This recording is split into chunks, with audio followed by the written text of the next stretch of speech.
Bonjour à tous, merci d'être là. C'est important pour tout le monde, et important pour la cartographie statistique et pour Arctic. Et donc on est très content de vous voir toujours, aussi nombreux et aussi présents. En fait, cette année, on a quand même beaucoup de choses à vous dire, puisqu'on a quand même beaucoup changé. Je suppose que vous avez vu un peu tous les changements cette année. Je vais essayer de les résumer rapidement en quelques dizaines de minutes et vous présenter un petit peu ce qu'on aimerait quand même être dans les années qui viennent. Et qu'est-ce qu'on représente au niveau de la cartographie aujourd'hui. Et donc je vais passer à la diapo qui suit. Vous êtes là pour travailler, hein, je vous ai fait des diapos, c'est des diapos sérieuses, il y en a 13. Heureusement celle-là est la plus longue et la plus textuelle. Mais c'était important de rappeler des éléments. Donc à la fois, on a vraiment beaucoup changé, on a créé un groupe, on est 55, ça change tout le temps. Sandra, qui s'occupe des relations humaines, fait tout pour que ce soit compliqué pour moi. Aujourd'hui, on a 8 embauches en cours, par exemple. On était, l'an dernier, on a recruté 22 personnes, ce qui pour une petite structure est quand même compliqué. On a aussi intégré pas mal de sociétés extérieures.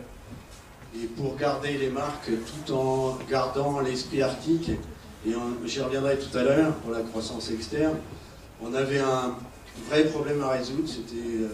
On était arctique et on voulait rester arctique, et en même temps les GEOPS et autres sociétés comme Intercarto portaient un projet d'entreprise, et donc il fallait garder ces projets, il fallait garder le positif, et il fallait introduire les règles de gestion de l'Arctique et puis les grands principes qui nous ont toujours conduits jusqu'à présent et qui ont fait que nous on réussit très bien.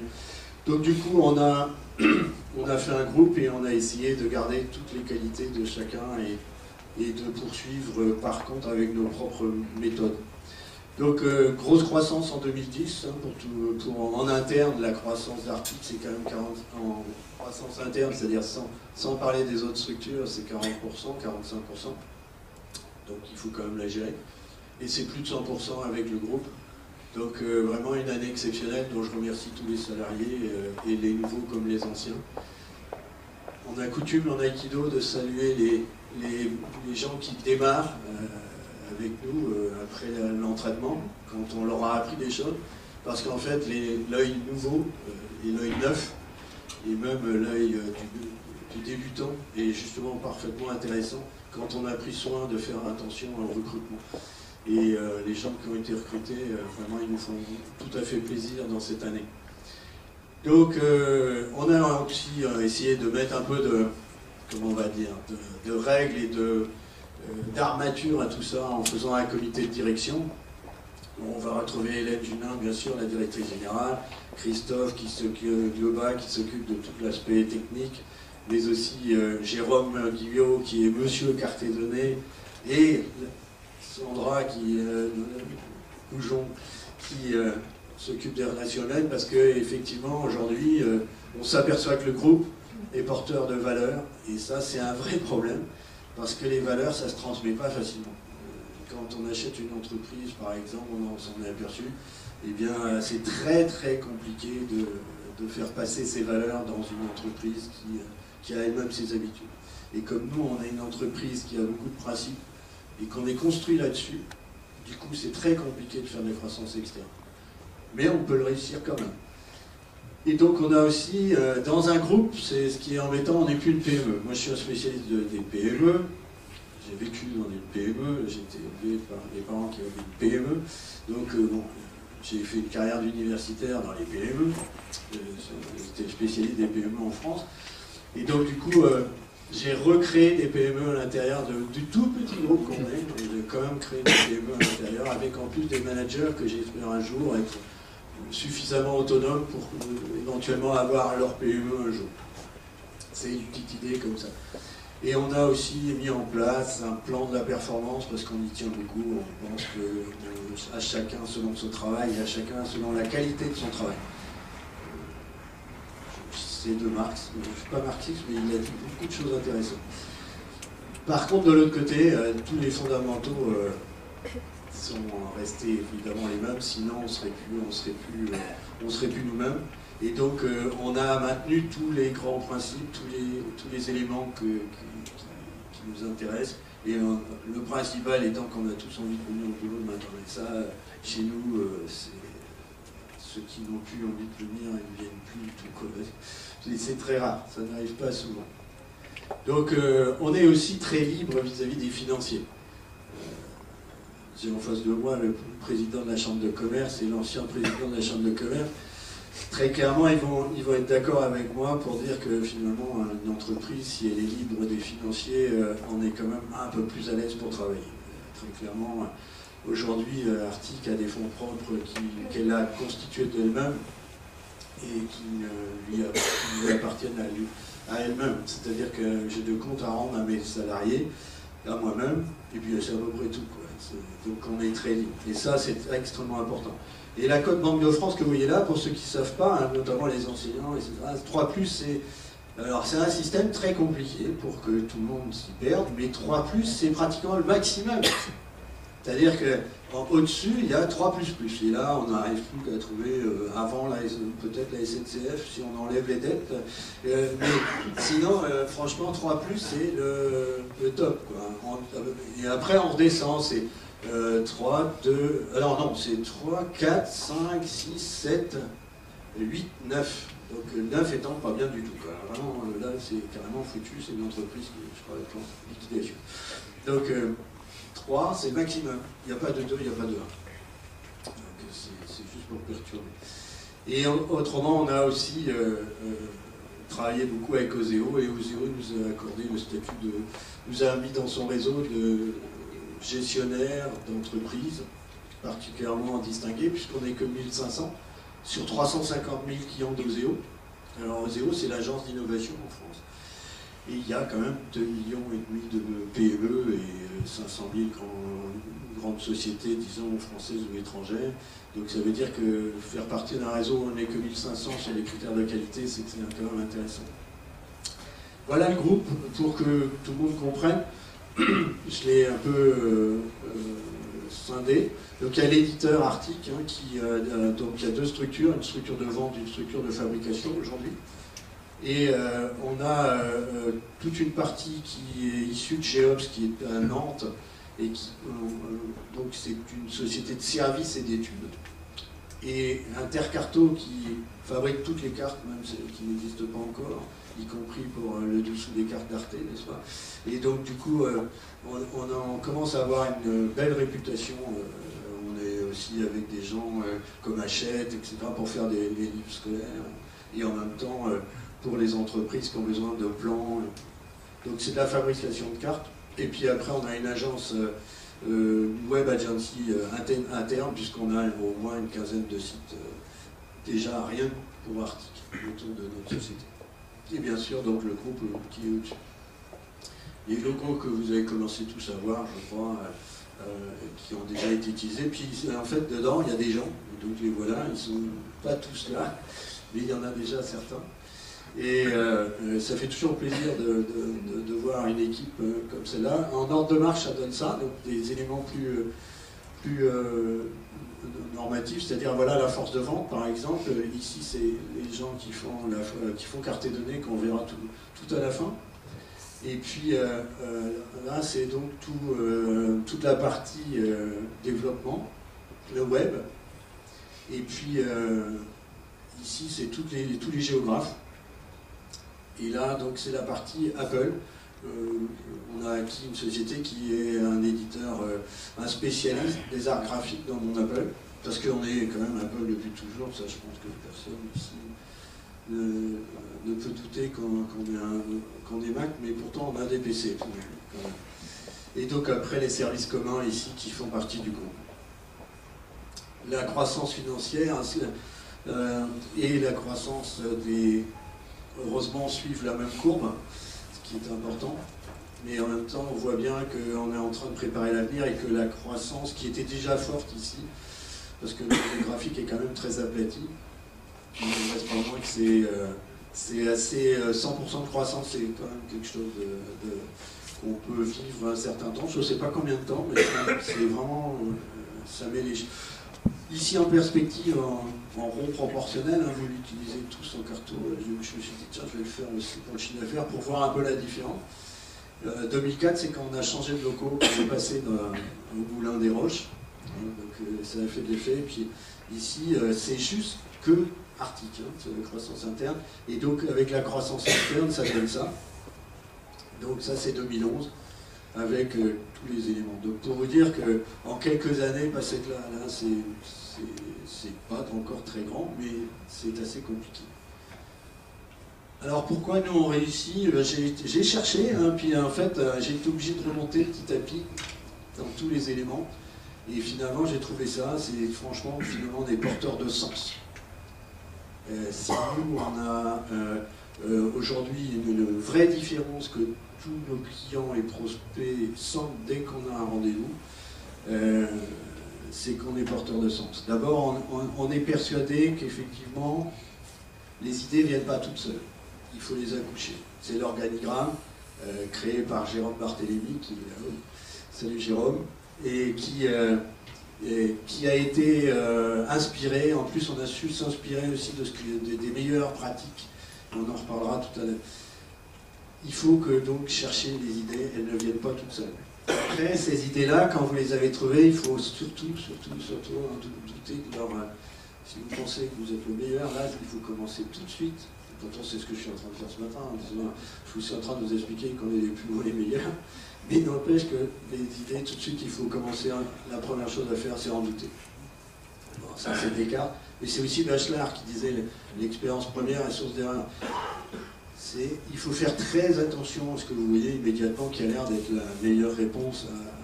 Donc il faut remettre sur l'établi le travail que vous aviez fait et que vous pourriez terminer. Et puis ensuite, il y a... Alors ça, par contre, c'est très profond. C'est dommage, c'est tout petit déjà, comme dirait Nietzsche. Et son refus de la fourmilière et de la demande de l'exacerbation des compétences et des qualités individuelles. Quand je vois des entreprises se forcer à rentrer dans un système informatique qui est celui de tout le monde, d'oublier ses qualités, d'oublier tout ce qui fait ses différences avec une autre structure, notamment avec, par exemple, si c'est le challenger avec le premier, ou si c'est le premier avec tous les suivants, là je me dis qu'il y a quand même une erreur quelque part.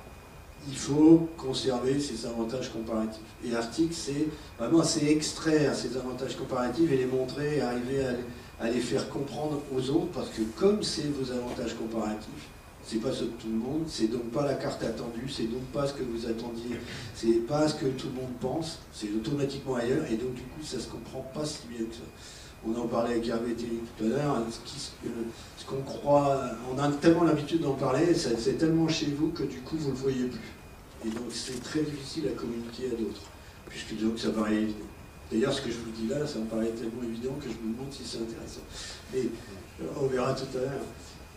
Donc ça se traduit par quoi chez nous? Cette influence des idées, ça se traduit par l'innovation. Et ça, l'innovation, comme vous voyez, on a commencé assez tôt. On était en 92 et on avait été chercher un contrat à l'Anvar, c'était l'ancêtre de Oseo en fait. On a aussi eu des contrats très régulièrement pour finalement qui ont nourri l'entreprise. Très clairement, ce type d'aide publique, c'est quand on est en 2005, qui a fait d'ailleurs partir un de mes associés principaux, qui était Ricardo Cohen, que beaucoup d'entre vous connaissent, c'est que l'entreprise s'est mise à grossir, et lui, il n'était pas d'accord. Et de l'autre côté, il y avait Hervé Duval, le patron de l'Anvar, de l'Oseo local, et puis monsieur Frédéric Pina, qui était à l'agence de développement de la Touraine, qui était venu me voir en disant bon, bah, ça marche super, ta boîte, c'est formidable, bon, maintenant quand est-ce que tu embauches, quand est-ce que tu te développes? Je dis mais non, on est très bien, ça fait 3-4 ans qu'on est un peu peinard, qu'on n'a plus d'ennuis, qu'on a de l'argent, qu'on n'est plus obligé d'aller pleurer chez le banquier, qu'on est autonome. Et c'est eux qui m'ont poussé. Donc très clairement, c'est eux qui m'ont fait passer de 20 personnes à 60 aujourd'hui. Donc c'est intéressant. Et un chef d'entreprise, il est comme tout le monde, hein, il fuit les emmerdements. Hein. 60, c'est plus d'emmerdement que 20. C'est clair, le matin on se lève, on aura encore un peu plus de problèmes qu'à 60 qu'à 20. Donc, bon, donc l'innovation, c'est une aide, c'est un bon vecteur. En plus, nous, on a beaucoup de chance. On a toujours été dans les bons coups. Alors, je pense aussi que c'est parce qu'on aimait ça. C'est clair, pour les plus vieux, donc maintenant, hein, c'est vrai, il y a donc 30 ans, quand on croisait un Macintosh, on était vraiment... c'était anecdotique, les Mac. Les gens sérieux travaillaient sur des Iris 80 qui coûtaient 1 milliard d'euros, de francs à l'époque. Et nous, on avait des Macs sous le bras, mais par contre, on était là. Et on a croisé après le Next, on a croisé le Next qui nous a, on en reparlera tout à l'heure, mais qui nous a extrêmement influencé. Quand Jérôme Barthélemy a créé Carte Données et a vu les travaux on le verra tout à l'heure, Jean-Marie Hulot, par exemple, qui a été racheté par Steve Jobs pour mettre cette technologie d'interface builder dans Next, nous on a su le prendre pour faire Carte Données. Et puis en plus on a survécu, parce que bon, on a eu l'entreprise, au cas où il y en a qui voudraient se lancer, c'est pas du tout un fleuve tranquille non plus, quoi. Il faut toujours prévoir la catastrophe, la tempête, et puis il faut savoir quand il y a un gros remue-ménage comme ça, soit on tient la barre jusqu'au bout et on s'en va pas quand il y a un machin de 30 mètres qui arrive, et qu'on continue à tenir, et que du coup on peut éventuellement survivre derrière. Et en plus, il faut avoir du bug. C'est-à-dire que nous, on a tenu la barre, et puis le web est arrivé, c'est-à-dire que d'une petite boutique où il y avait 10 personnes, d'un seul coup, on s'est retrouvé avec 1000 visiteurs par jour, et là, du coup, notre potentiel de vente s'est accru d'une manière extraordinaire, et le web nous a quasiment sauvés, ou nous a aidés, en tout cas, à redresser l'entreprise. Après, bon, comme le web était très bien, du coup, il y a une bulle, que vous avez tous connue quand même, et donc, du coup, on y a survécu aussi, puisque nous, on n'avait pas cru qu'une dette devenait un avantage pour l'entreprise, et on avait compris qu'il valait mieux avoir beaucoup de clients à la limite, éventuellement endettés, pourquoi pas, mais beaucoup de clients d'abord. Et depuis, on récolte ce qu'on a semé, effectivement. Donc, voilà Jean-Marie Hulot. Et donc ça, c'était en 80, au moins en 92, je crois. On était allé avec Jérôme Barthélemy à Brest, si tu te souviens, Jérôme. Et on était allé à l'ENSETA. Et là, il y a Mocuer, d'ailleurs, qui est patron de Dell maintenant. Et puis Jean-Marie Hulot, lui, il est en train de faire Interface Builder à l'époque, ou en train d'exploiter. Et du coup, ça fait ça. Alors ça, vous allez me dire, je ne vois pas trop le rapport. Ça, Carte Données, c'est l'organigramme. Donc ce qui permet de réfléchir, c'est la création de ce... On ne sait plus trop qui a eu l'idée, mais en tout cas, c'est vraiment dans les issues du Next. Et ici, c'est le web, ça représente un peu le web. Et donc, Interface Builder a été utilisé pour faire le premier navigateur au CERN, où travaillait Jérôme à l'époque aussi, d'ailleurs. Donc le CERN a utilisé Interface Builder pour faire le premier navigateur web et créer en fait le World Wide Web, WWW, sur la base des travaux de Jean-Marie Hulot. Et c'est lui aussi qui a fait, et ça c'est moins connu, je l'ai appris que tout dernièrement, c'est lui qui a fait l'iPhone. C'est-à-dire qu'en 99, il était parti chez Apple quand Apple avait racheté Next. Il avait monté une boîte, il avait développé un smartphone et il en a convaincu de l'utilité un certain Steve Jobs, qui du coup l'a embauché. Et en France, il y avait donc une équipe d'ingénieurs français qui ont développé l'iPhone et qui en 2001 ont donné tout le dossier. Et quand Steve Jobs leur a dit, maintenant que ça devient stratégique pour le groupe, vous venez aux États-Unis, ils ont dit, ah non, on ne quitte pas notre pays, et donc ils sont restés sur place, ils ont laissé le dossier se terminer aux États-Unis. N'empêche que c'est quand même eux qui l'ont fait. Et du coup, au bout du compte, chez Arctic, ça fait ça quand même, ça fait pas mal de produits. En 2010, ça a l'air de rien, mais c'est un énorme boulot, donc je remercie vraiment les deux équipes, à la fois, donc, vous avez vu tout à l'heure, maintenant, l'équipe qui développe Carte Données et l'équipe qui font les web, qui font les sites web, c'est un énorme boulot. Et donc, vous aurez l'occasion éventuellement de détailler les produits avec les gens tout à l'heure qui sont tout autour de l'espèce d'aquarium là au milieu. Et tout à l'heure, on parlera de la Côte d'Ivoire électorale, puisque Franck Feuilly nous a fait le plaisir de venir. Et on a quand même fait les élections en live. C'est-à-dire, pendant que les élections et les dépouillements se faisaient, les affichages pour les VIP, les ministres, etc., tous les gens qui devaient savoir ce qui se passait en Côte d'Ivoire, ils voyaient l'application et ils pouvaient lire les résultats. Si ça s'est passé, c'est peut-être que du coup, tout le monde voyait les résultats au fur et à mesure, c'est peut-être pour ça que ça s'est bien passé. On peut le supposer, et finalement qu'il n'y ait pas eu trop de... Enfin, que ça s'est bien passé, en termes de local, quoi. Et que du coup, après que les histoires politiques, après, on ne sait pas, c'est beaucoup moins loin. Mapandata, c'est toute la partie vente de cartes en ligne, que vous connaissez, et qui nous permet aujourd'hui d'attaquer des marchés à l'étranger sur des produits de cartes pures, quoi, des fonds de cartes. Et enfin, carte et données 6. Donc c'est pour ça que je voulais terminer avec cette équipe. En plus, là, on a 3 nationalités sur 8 personnes, c'est sympa, ça me plaît bien. Et ça montre qu'on a su être aussi attirant pour avoir des chercheurs de Polytech Tours qui viennent chez nous pendant 3 ans travailler sur carte et données et sur donc, des technologies de pointe. Et donc après 8 années hommes, quand même, ça fait beaucoup d'investissements pour une nouvelle version. Ça veut dire qu'on a assuré à carte et données une vie pendant plusieurs années maintenant. Voilà, donc je crois que c'est la dernière. Je me suis trompé, c'était pas 13, c'était 15. J'ai dû rajouter des diapos tout à l'heure. Mais en tout cas, je vais terminer là, mais je voudrais que vous les applaudissiez parce que c'est vraiment un gros boulot et que j'espère que vous allez utiliser avec bon escient.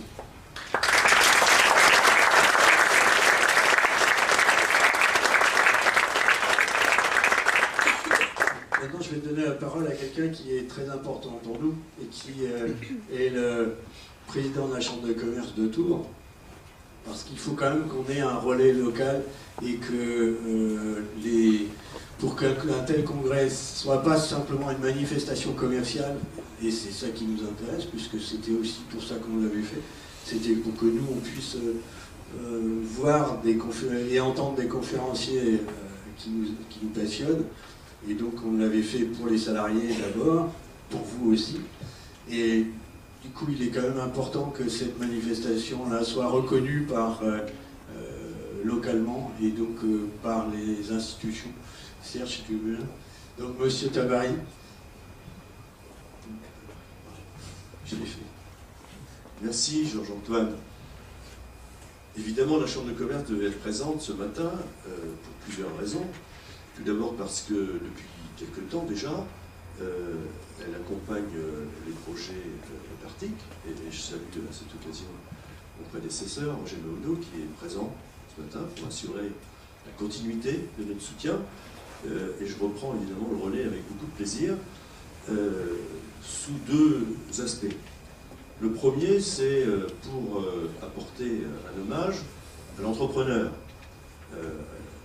On a pu mesurer, et on le comprend bien, la satisfaction de Georges-Antoine Strauss sur le développement de son entreprise.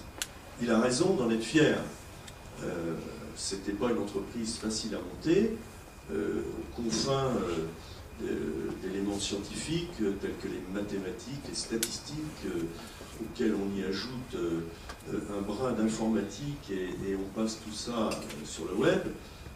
C'était pas certain au départ de trouver la voie d'un développement économique facile.